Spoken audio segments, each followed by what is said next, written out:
Assalamualaikum warahmatullahi wabarakatuh.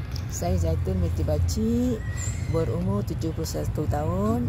Saya diagnose kanser payudara stage 1 grade 3 pada Mei 2014. Iaitu 6 bulan sebelum saya pencen. Saya selepas radioterapi tahun 2015, saya masuk Kenwork. Dari situ saya dapat tahu Kenwork beritahu ada senaman Goli Cikung di Taman Tasik Cempaka, dan saya cari di situ dan saya join.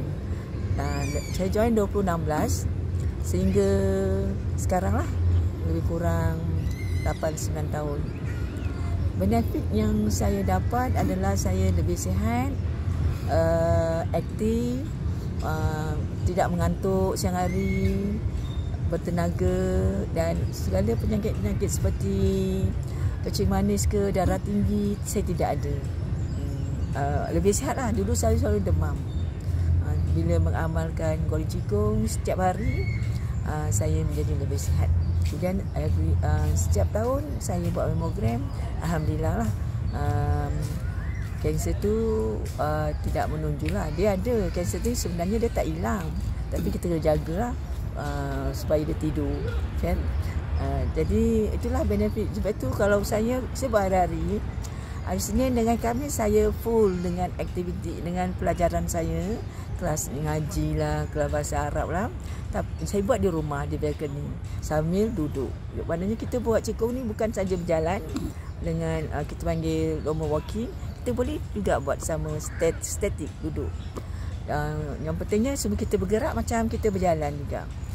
Jadi kalau hari Jumaat, Sabtu, Ahad saya datang ke Taman Tasik Cempaka yang banyak pokok-pokok yang mengeluarkan oksigen. Kita perlukan oksigen. Teknik pernafasan masa berjalan tu sangat penting untuk mengambil oksigen yang banyak.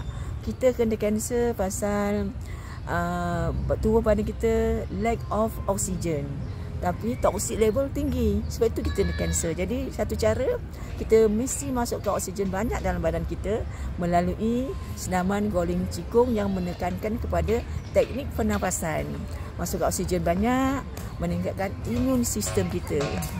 Dengan itu kita lebih sihat untuk mencegah penyakit-penyakit lain datang, dan juga memberi lebih kita sihat daripada penyakit kanser kita.